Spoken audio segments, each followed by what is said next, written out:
Good evening. Evening. We are. Welcome to my room. Welcome to James's room. We are in a travel lodge with our own room for the first time in 22 days.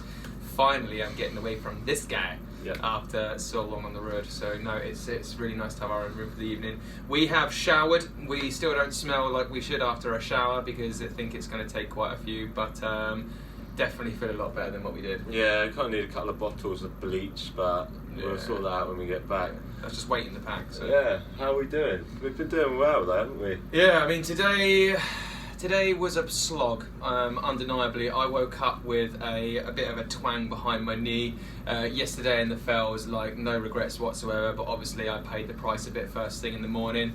It was really difficult to do some proper stretching last night where it was absolutely smashing it down with rain, so I kind of just sort of winged it and got my head down. But woke up with it.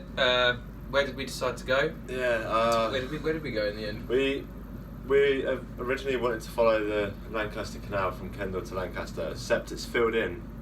That section is now filled in, it's not there anymore. Well, it is, but it's a cycle route. We didn't really find it. We followed the River Kent, added a few extra miles. Eventually, well, I say eventually, not long, jumped on the canal, basically followed the towpath all the way to Twitfield. Something like that. I mean, we were really lucky to come across the Lancaster Trail because for the first time I've seen something which isn't on OS maps, if that kind of makes sense. Like the actual Lancaster Trail wasn't on there purely because obviously it's not actually Before there we anymore. forget though, Tuitbeck, there's a hotel there and it was awesome. So we went in like a little bit late in the day for lunch.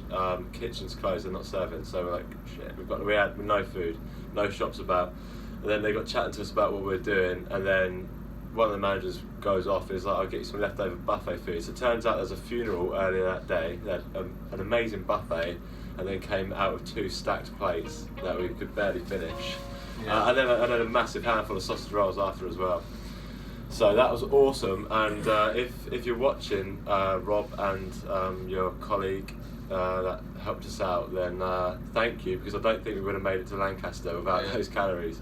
We haven't actually eaten since then either. We kind of filled us up until now. We're literally just about to go out and get some more food. We've been doing some washing, hanging it out to dry. We're going to go out and get some dinner in a minute. Yeah. But talking of niggles, because we never talk about anything that's like giving us a bit of like jip, because we've just been in great spirits, haven't we? Always, yeah. We always mentioned this in the earlier, like just for anyone who is interested and wondering why don't seem to have any problems, we do.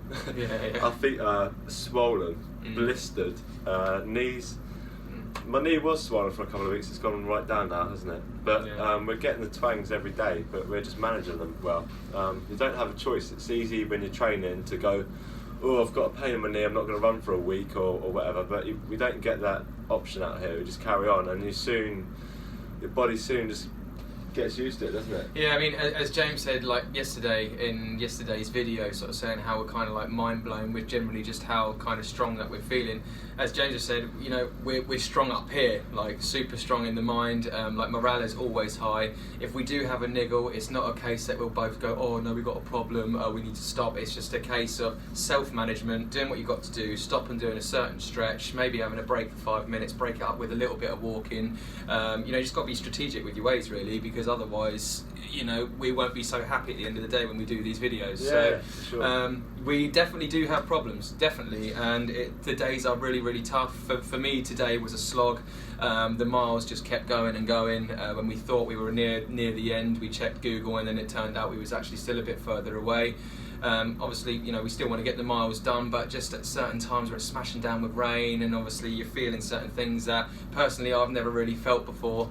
You know, sometimes it is a bit like, I just want to get to the end, but absolutely, like, it's all just part of it. It's part of it. Yeah, it's like I was thinking today, the last couple of miles into Lancaster, because we actually sped up. I think when we were on the towpath, it was a lot harder because just running in road shoes, any runners out there know, running on wet mud and grass in road shoes, you're just all over the place. So it was hard. Once we got to Twitfield, then we had 10 miles of road pretty much, and we just got our heads down and smashed it. And it's like you get used to feeling pains or tightness or blisters or sore feet, you just get used to it. Like by now, after 3 weeks, it's just how our body feels on a daily basis.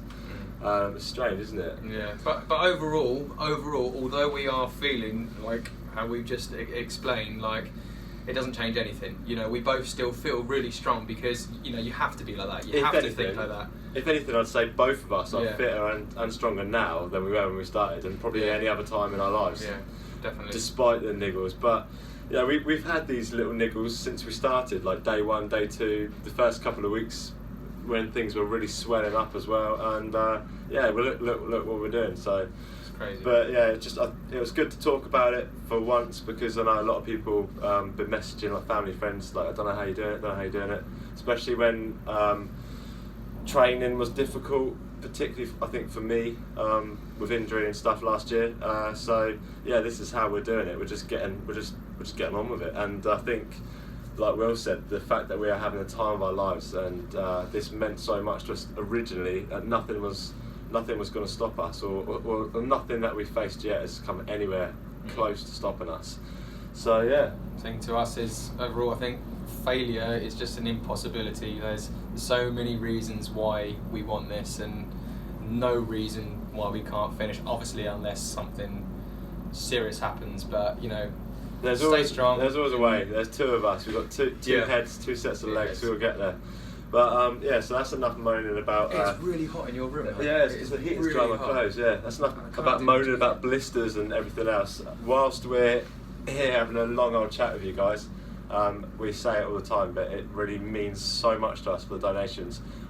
Personally, and I'm sure it's the same for you, we haven't managed to get round to everyone who's donated yet to say thank you. A lot of you will do it in person when we see you, but we do see everyone that's donated, and it means the absolute world to us, like friends, family, and so many people. I don't recognise the names, and it means so much to us, and even the likes on these videos, just to show that people are watching and supporting, it genuinely means the world. It's easy for us because we're here, but I guess for everyone at home following, it probably gets a little bit dull after a few weeks, doesn't it? So thank you so much for your ongoing support. Please keep spreading the word. This is a little bit of a once in a lifetime, I'm sure. So let's do the best we can for Damien and the Ickle Pickles, and we'll keep going. One more thing. Today we did have a bit of an issue with our tracker. So if you did notice maybe sort of a bit of length between each message, that was purely because we finally lost battery. The batteries that they need specifically are lithium batteries, which turns out you can't actually walk into a Tesco or a Superstore or anywhere to just go take them off the shelf. You can find them in a shop anywhere, then just let us know. So yeah, definitely. So we were really sceptical of changing them and just putting in a normal set of alkaline batteries, but I think it's caught back up and it's back on track. But where it doesn't have the proper batteries in, it's not sort of running at its optimal performance. But it's bleeping all the right coloured lights, and it's showing that we're in Lancaster at the moment. So I think Sterling is a bit of a wobble, but moving forward should be all right. But yeah, just to reiterate what he says, because I do rarely say it on these videos, it really does mean so much with, you know, how people are supporting us with all the messages, the phone calls, especially the donations. So yeah, a massive thank you from us both. And don't forget also to all of our friends, family and loved ones that are watching us and speak to us every day. We really miss all of you guys. Yeah. Can't wait to see you all, and hopefully to anyone that makes it to Land's End, as long as hopefully we make it there, that would be amazing. We do talk about it all the time. Yeah, just can't wait to see everyone. So thank you again. So we go and get some food. KFC, right? I think we're going to get. We have got no choice. It's KFC. We have choice, but we want KFC. Bye.